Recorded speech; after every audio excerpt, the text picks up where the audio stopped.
Good morning दोस्तों।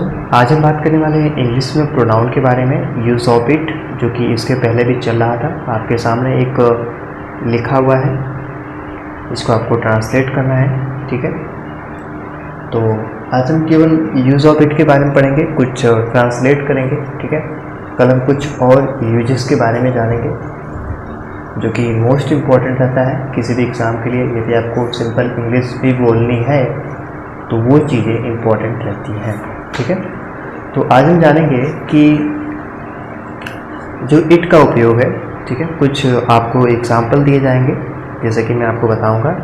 यहाँ पे लिखा हुआ है कि अब कार धोने की तुम्हारी बारी है। ओके, तो यहाँ पर आपको इट का उपयोग करते हुए आपको इसको बनाना है, ट्रांसलेट करना है।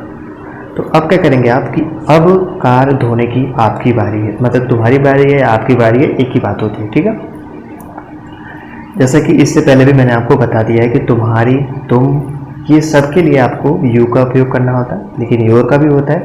वो एक नाउन के हिसाब से होता है, जैसे कि संज्ञा होती है उस हिसाब से उसको यूज़ किया जाता है। ठीक है, तो यहाँ पर अगर हम इसे ट्रांसलेट कर लें तो अगर हम कहेंगे तो इट इज़ योर टर्न, क्या हो जाएगा, इट इज़, यहाँ पर हमें इट का उपयोग करना है, तो इट इज़ योर टर्न। ठीक है, it is your turn to wash, क्या हो जाएगा, to wash the car now. Okay, क्या हो जाएगा, इट इज़ योर टर्न, मतलब अब तुम्हारी बारी है कार को धोने की। ठीक है ना, तो इसमें आपने देखा कि ये जो सेंटेंस है, ठीक है, इसको आपने जब इसे ट्रांसलेट किया तो यहाँ पे क्या हुआ है, it is your turn wash to car now, मतलब अब तुम्हारी कार धोने की बारी है। ओके, अब हम कुछ दूसरा सेंटेंस लेते हैं। जैसे कि अगर मैं सेंटेंस बात कर लूँ कि जैसे कि कौन है, अगर हम बात करें कौन है, अगर कोई पूछे कि कौन है, अब देखिए कौन है में, कौन है ये कैसा वाक्य है, एक तरीके से क्वेश्चन मार्क है। ठीक है, कौन है, अगर इसे हम ट्रांसलेट करें तो हो जाएगा who is it, who is it, मतलब कौन है। ठीक है ना, तो इस तरीके से आपने इस सेंटेंस को भी समझ लिया।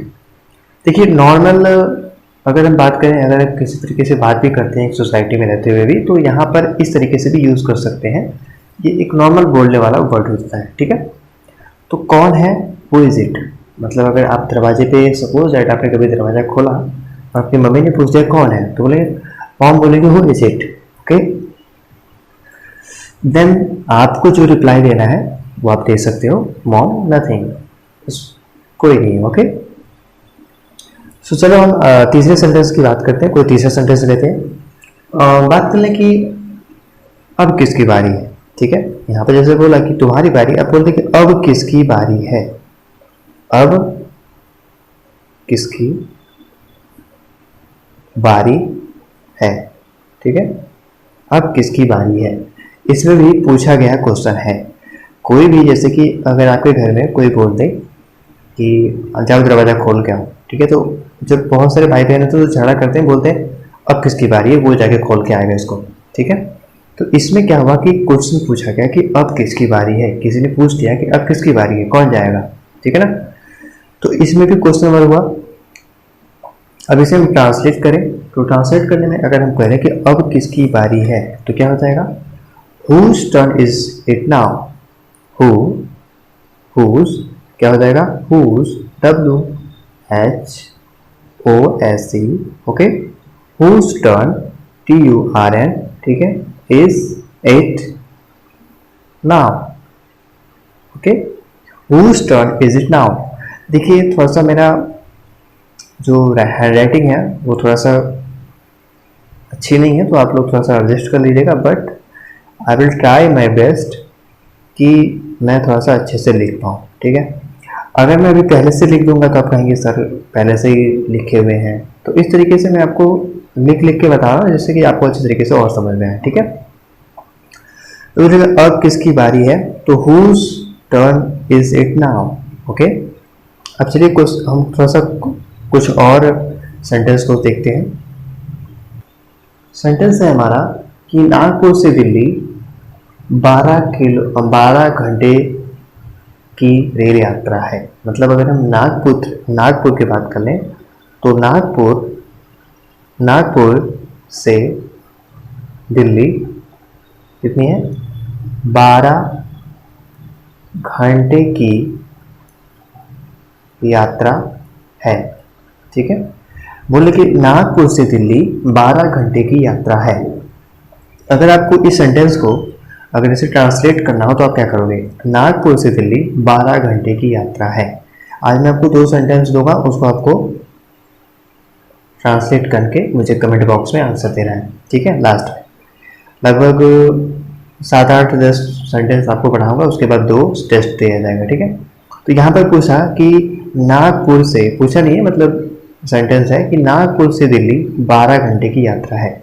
अब आप इसको यूज ऑफ इट करके आपको इसको चेंज करना है। ठीक है, तो अगर पूछ लें कि नागपुर से दिल्ली 18 या 12 घंटे की यात्रा है तो आप क्या करोगे, it is 12 hour, it is 12 hour. Okay, HOUR। Okay, देखिए जो मीनिंग मेरी हैंडराइटिंग ऐसी है इसलिए मैं उसको बोल लिख रहा हूँ। It is 12 hour train. Okay, it is 12 hour train journey, JOURNEY from Nagpur to Delhi, Nagpur to Delhi. Okay, DELHI। Okay, क्या हो गया कि नागपुर से दिल्ली 12 घंटे की यात्रा है। It is 12 hour train journey from Nagpur to Delhi. Okay, आप अगर ट्रेन में बैठे हो तो अगर किसी ने पूछ दिया कि कितने घंटा का भी रास्ता है तो आप बोलोगे कि सपोज दैट कि अगर यहाँ पे बनारस रहता, जहाँ पे भी रहते हो, तो अगर बात करें यहाँ बनारस रहता है या लखनऊ रहता है तो आप कहते हो it is 12 hour train journey from Lucknow to Delhi. मतलब लखनऊ से दिल्ली की जो एक तरीके से यात्रा है वो क्या है, 12 घंटे की है। ओके, चलिए अब हम थोड़ा सा एक और सेंटेंस लेते हैं, समझते हैं। एक सेंटेंस अगर मैं देता हूं कि दिवाली को सिर्फ 1 हफ्ता है। ठीक है, दिवाली को सिर्फ 1 हफ्ता है। 1 हफ्ता या सप्ताह, इसमें कोई दिक्कत नहीं है। ठीक है, अगर हमें यूज ऑफ इट बनाना हो तो अगर मैंने इट इज ओनली क्या हो जाएगा, it is only a week, it is only a week to Diwali. Okay, simple है ना, it is only week to Diwali. Okay, it is only a week मतलब 1 सप्ताह, टू दिल्ली, सॉरी दीपावली या दिवाली आप कह सकते हो। तो मतलब दिवाली को सिर्फ 1 हफ्ता है या सप्ताह है आप कह सकते हो। ठीक है ना, सिंपल था ना। अब चलिए हम थोड़ा सा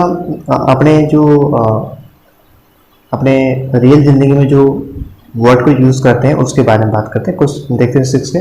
देखिए कि यह निश्चित है, मतलब यह निश्चित है, ये भी आप यूज कर सकते हो, आप करते भी हो। तो बोलोगे इट इज कंफर्म, क्या बोलोगे, इट इज कंफर्म बोल सकते हो। ठीक है,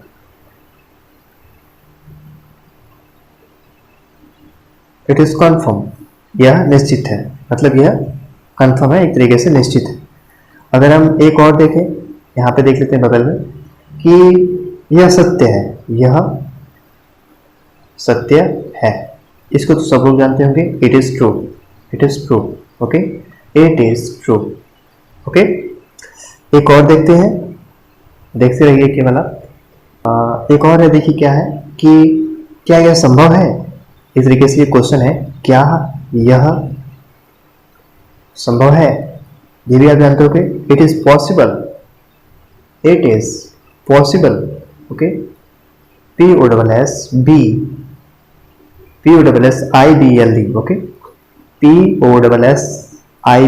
ओके, क्या यह संभव है। ओके, यहाँ पे क्वेश्चन मार्क लगा देना आप, एक और देखते हैं कि क्या ये संभव नहीं है, ये तो आपका लगे इट इज नॉट